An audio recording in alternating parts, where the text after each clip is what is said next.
Accept my greetings, my dear brothers and sisters all over the world. I am Reverend Father Eswa Andrew, a Claretian missionary in the Holy Roman Catholic Church. If I am coming up today, it's because my heart is bitter. Many souls are departing from this Mother Earth every day on the soil of Southern Cameroon. We are losing talented men and women. My heart is full of pain, though my spirit is calm because I know God lives. If I am coming up today, it's because of the methods President Paul Biya and his good friends have been using to handle this crisis. To hear today the government talking about humanitarian aid to the displaced in the Southern Cameroons is a bomb to our hearts. We Southern Cameroonians and Cameroonians of goodwill. We know how the system works. We know some individuals just sit down and create a project and is supported by the government to make money for themselves and their families. It has come to a time that we all need to call the devil by his name. We have prayed for this government, begged them. Men and women of good faith of this nation have advised them. Religious authorities have advised this government. But every day and night, this government gives us, we the Southern Cameroonians, reasons to affirm that if Cameroon is a cake, it should be shared. It should be shared so that peace will reign. From the beginning of this crisis, they have been proposing cosmetic methods to solve this problem. Nobody is a fool. Nobody is an idiot. When we call the devil by his name, he will know we know him. Only then can he adjust or bow. When we keep caressing the devil feels comfortable in the house. And the only instrument the devil can use is violence. All the cosmetic methods Biya and his friends have been using to solve this problem is a sign that he is not ready to solve this problem. He has adamantly refused to face the truth. Not that he does not know the truth. He and his friends know the truth. They know what to do. But the devil they worship will not allow them to do the right thing. They keep lying to themselves. That's why they keep lying to our brothers and sisters in the Francophone zone. Many of them don't know the truth of what is happening in the Anglophone zone. Oui, beaucoup de nos frères et sœurs francophones ne connaissent pas la vérité de ce qui se passe dans le côté anglophone. CRTV ne peut pas dire la vérité, ne peut pas montrer comment 76 villages sont brûlés par les militaires. CRTV ne peut pas montrer comment des enfants sont nés en forêt. CRTV ne peut pas montrer des jeunes qui sont tués. Même quand ils montrent, ils fabriquent les histoires. Ils disent non, ce sont des fausses informations. Même cette vidéo que tu fais, ils vont dire que c'est faux. Ce sont des vidéos montées. Ah non! Ce qui se passe dans le côté anglophone est terrible. C'est terrible, c'est la guerre. Nos frères et sœurs francophones ne sont pas insensibles. C'est parce qu'ils ont coupé des informations. Des radios, des télévisions sont interdits de parler de ces crises. Sont interdits même de montrer de vraies images de ces crises.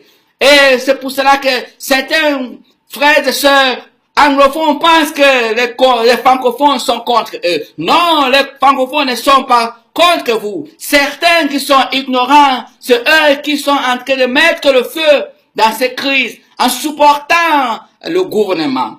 Mais nos frères et sœurs francophones, le gouvernement savent que si ils connaissent la vérité, ils vont révolter, ils vont réagir, ils vont contrecarrer les actions. Mais parce que le gouvernement a réussi de les couper de toutes ces réalités, ils ne connaissent pas la vérité. Ils ne connaissent pas cette vérité.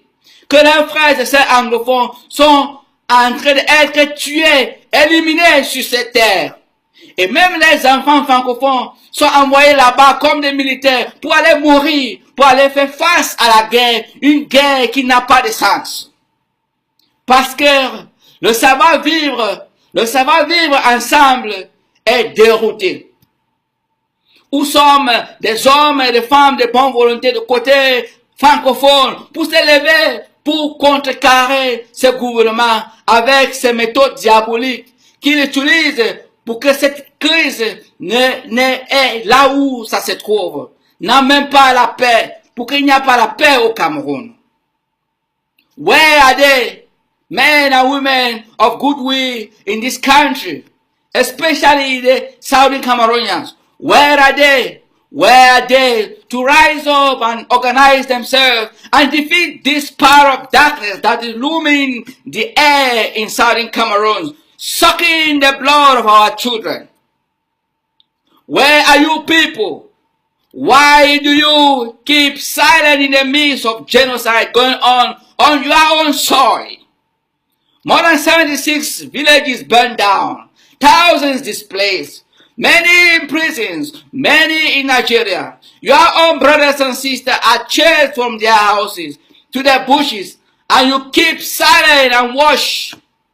Some are buried in mass graves.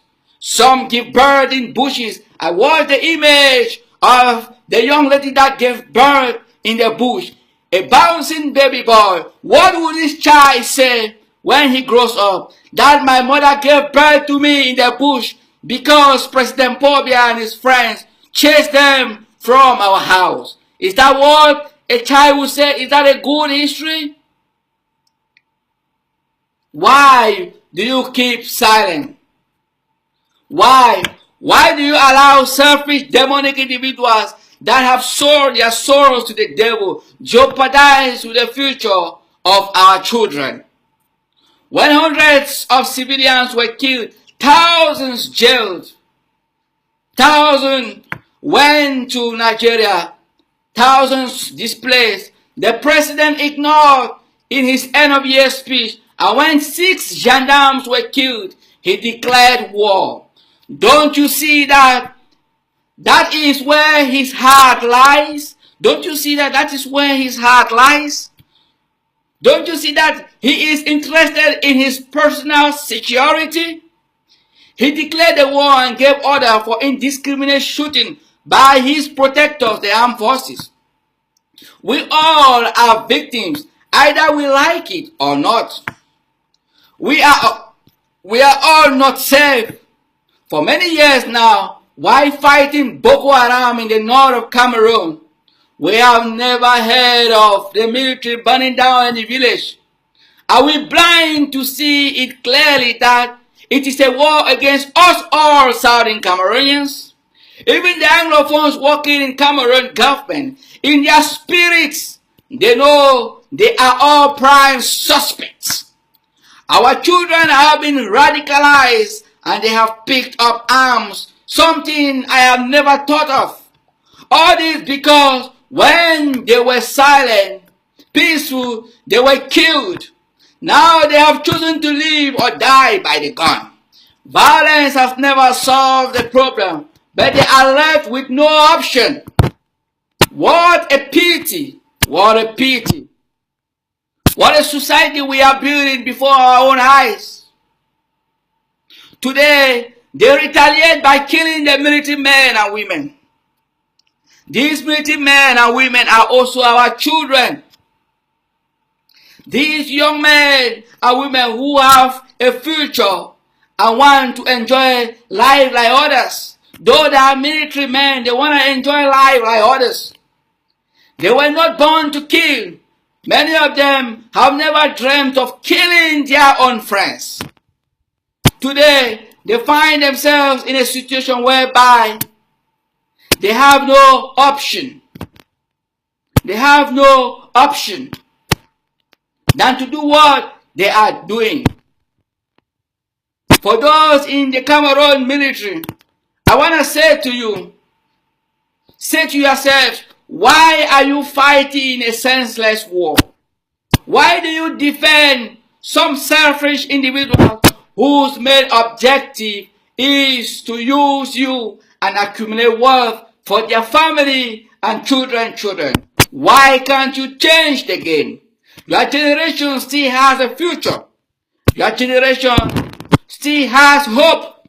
Why do Why do you put your lives at risk? Because you want to sustain some selfish individuals who can't even hold a gun.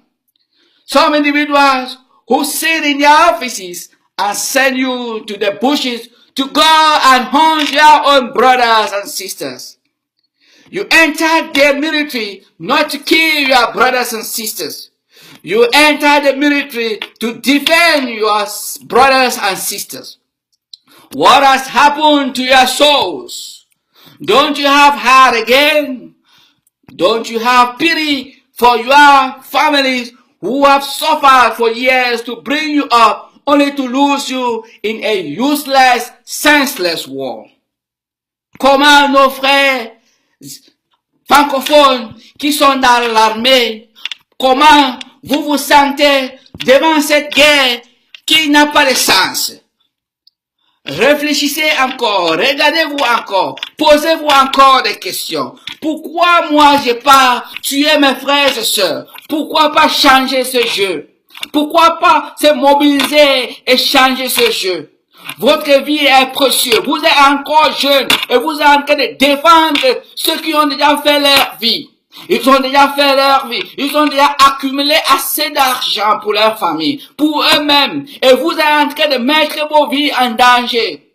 Et aujourd'hui, on a baptisé vos frères et sœurs comme des terroristes. Et vous luttez, vos frères et sœurs, comme des terroristes avec ces idéologies. C'est juste une idéologie créée pour vous donner la force pour lutter contre vos frères et sœurs. Alors où c'est faux. C'est faux. Ce ne sont pas les terroristes. Ce sont vos frères et sœurs. Et dans la guerre, n'importe qui est victime. Pourquoi pas prendre soin de vos vies? Pourquoi pas faire comme d'autres nations? I still ask again, where are the good people in Southern Cameroon? Why are you silent? Why allow these children to kill themselves? Many of us never believe in Ambazonia. Many of us never believe in Ambazonia. Today we have been convinced forcefully by the Cameroon government to believe in it. What we are experiencing today in Cameroon is a result of so much confidence and trust given to one citizen called the president. We have over the years loved him. We have loved the president of this country, Cameroon. We have overloved him, trusted him, such that each time he wanted to change or modify the constitutions to protect himself or give himself more powers, those who represented us at the parliament always said, yes, go ahead, Papa. Papa, go ahead. You are wonderful. Papa will support you. Papa, you are the best in the world.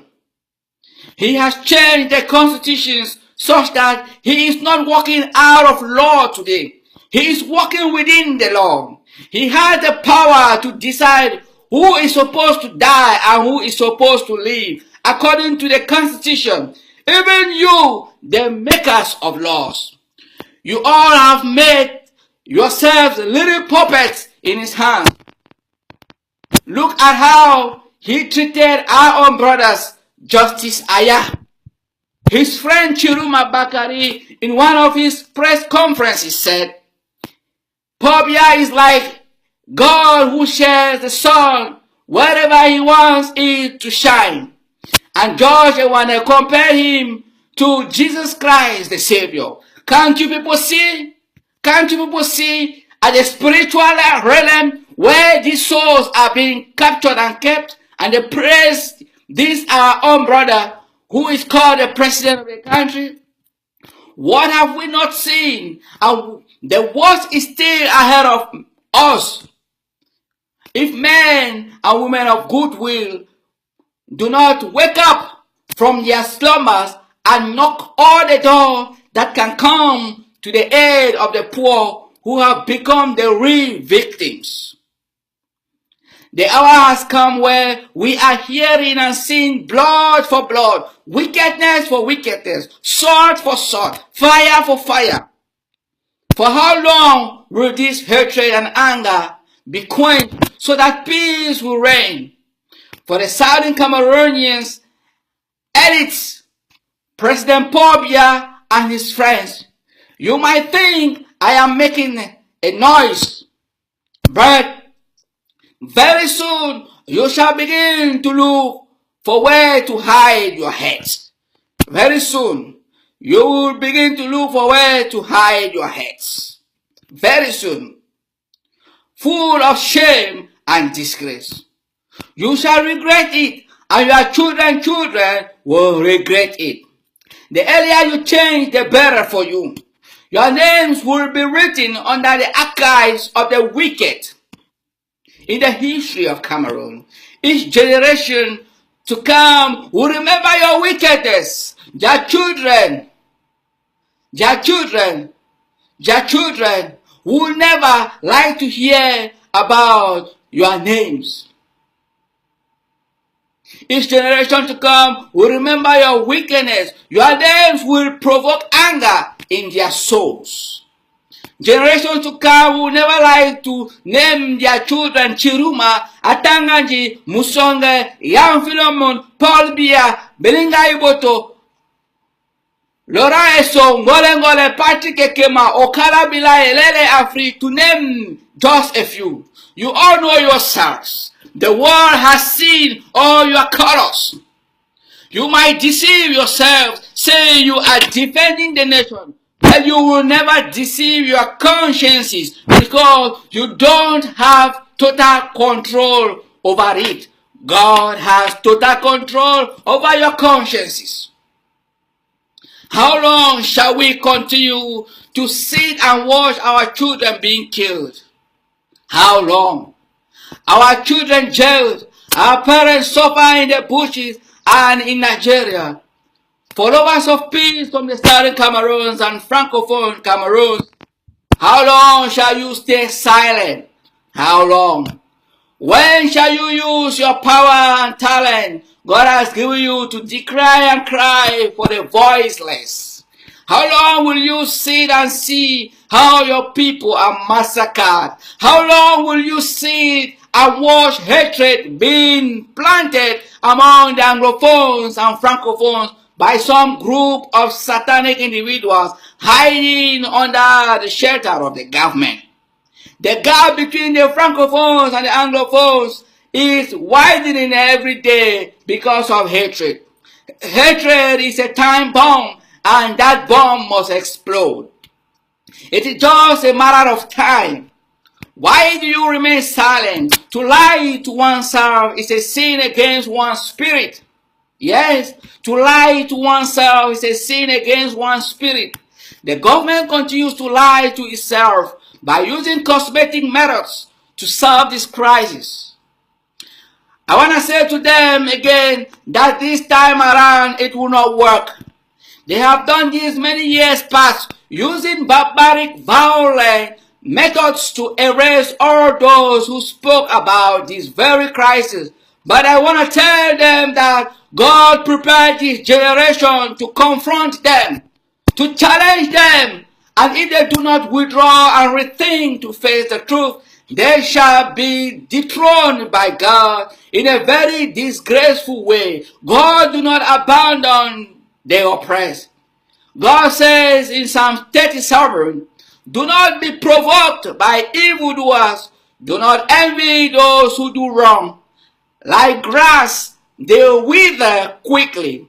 Like green plants, they wilt away. Trust in the Lord and do good, that you may dwell in the land and live secure. Refrain from anger, abandon wrath. Do not be provoked. It brings only harm. Those who do evil will be cut off, but those who wait for the Lord will inherit the earth. Wait a little, and the wicked will be no more. Wait a little, and the wicked will be no more. Look for them, and they will not be there. But the poor will inherit the earth, will delight in great prosperity. My dear brothers and sisters, the cry of Southern Cameroonians is legitimate. It's legitimate. Southern Cameroonians are a people. They once had a prime minister. They once had a parliament. They once had governance. They once controlled themselves. They have right. They have right. It is their birthright. And nobody can take that from them. Face it justly and regain peace, or ignore it and regret it your whole life. During the Mexican crisis, God said, it's enough, and it was. During the crisis of Czechoslovakia, God said, it's enough, and it was enough. Even bombs refused to explode. During the crisis of Eritrea, God said, it's enough, and it was enough. Just to name a few, for the crisis to have stayed up to this length, don't you see and hear the voice of God? The more you close your eyes, the more His voice will resound in your soul. Because you can't stop it. You can't stop it.